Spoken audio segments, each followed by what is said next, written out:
I still remember the precise sound of her voice. When she spoke it, playful, dismissive like disloyalty, was a harmless pleasure.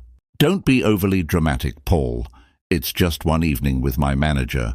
She was a woman named Veronica, age 31, the man I've dreamed about since. Our nuptials," she stated, like requesting sweet course. As if my affection, my promises, my years alongside her were nothing more than small pieces on the counter. I didn't dispute, I didn't implore. I just replied, "Understood." And that single word determined her fate in a quiet suburb of Seattle. For years, I was her steadfast support, the calm person who constructed without bragging, who contributed without keeping count.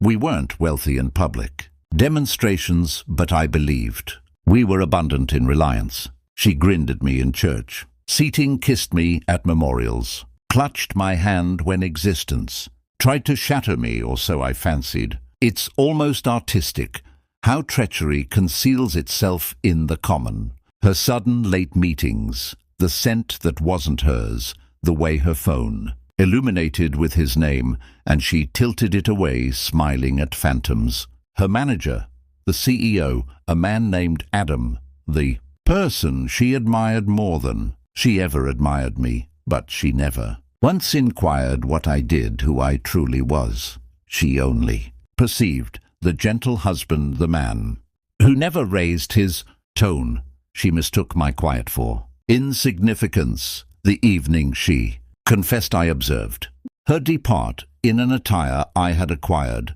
saw her walk into his vehicle, the gleam of his fingers resting on her upper leg before they drove away. The anger was intense, but it cooled rapidly, because the reality is by the time she acknowledged it, I already knew. I had known for several weeks.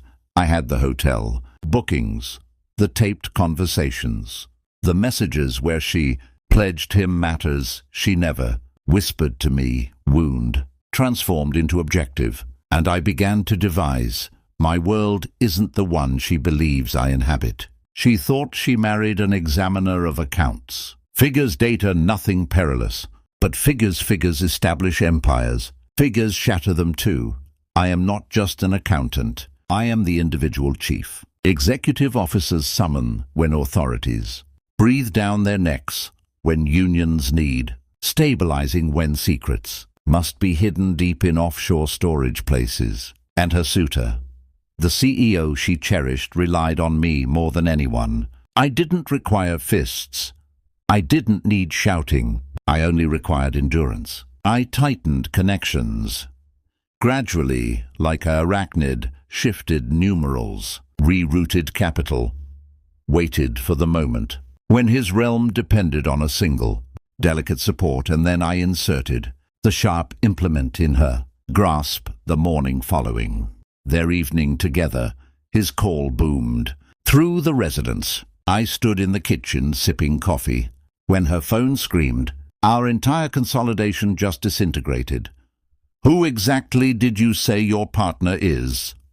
Her face drained. She tried to respond, but I could hear him disintegrating on the other end.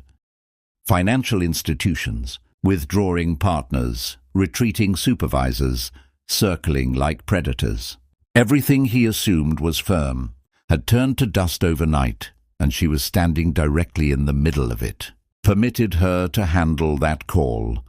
Let her hear the terror in the man she thought was invulnerable. Later that day, headlines bled across every monetary network. His domain was collapsing. Financiers shouted treachery. His board demanded retribution, and in the executive room, when they retrieved the record's one name, appeared like a distinct mark, hers, because I had attached her to him, not me. Every record, every hint of fraud, every questionable transfer. Her identifiers were all over it. She wasn't just his paramour. Now, she was his accomplice. That night she stumbled into our house, mascara, streaking hands shivering. What did you do?" she whispered. I took a slow sip of my drink. "You told me not to be dramatic." My age was 37. I wasn't. Her voice cracked. They're stating I'm accountable, that I signed. You did sign. I interrupted her. Every line he presented you, you signed like a compliance secretary. Didn't bother reading. Too occupied chasing fantasies. The tears emerged, then not from affection, from preservation. She reached for me, desperate, clawing for the person she assumed was safe, but I only leaned back. Did you ever ponder? I inquired why he desired you of all people to sign those documents. Why he trusted you so abruptly. Her lips parted. The terror blossomed. She grasped the truth. She hadn't just betrayed me. She'd been manipulated. By him, by me, and now the world believed she was the designer of it all. The CEO lost everything. His enterprise dispersed in court cases and government audits. She lost more, her reputation, her profession, her liberty. When the court orders arrived, I observed her decline. When investigators swarmed, I offered no comfort. She begged, pleaded, swore she still loved me. But every time, I only repeated the words she once jeered me with. Understood. I stand now in quiet, observing her face on the evening broadcast. Fuzzy film of her being, escorted into a black vehicle encircled by flashing lenses. Her fantasy man wrecked. Her life wiped out, and me I remain untouched, clean, unseen.